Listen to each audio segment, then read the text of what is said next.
Grüß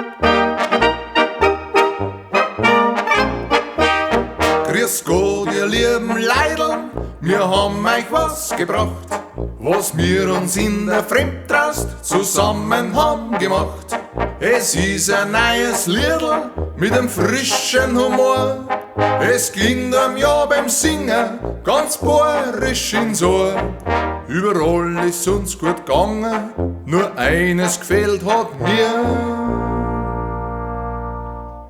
Das war das Gute, das süffige, geschmackige, ewige bayerische Bier. Das war das Gute, das süffige, geschmackige, ewige bayerische Bier.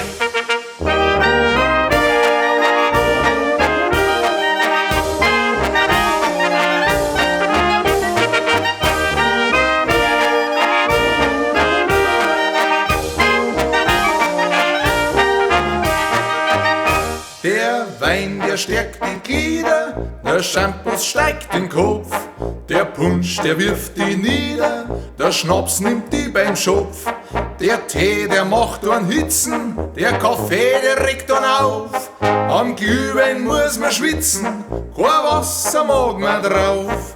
Auf alle die Getränke recht gern verzichten wir. Bringt's unser Masserl gutes Sekt, das zünftiges, geschmackiges, bayerisches Bier. Bringt's unser Masserl gutes Sekt, das zünftiges, geschmackiges, bayerisches Bier.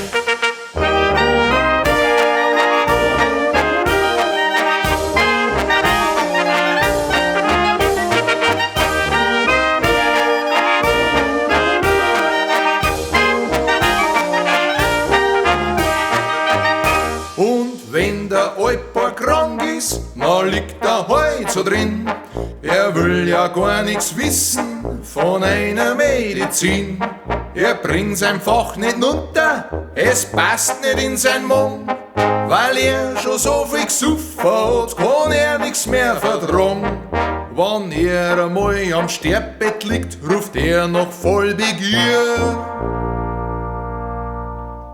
Bringt's mal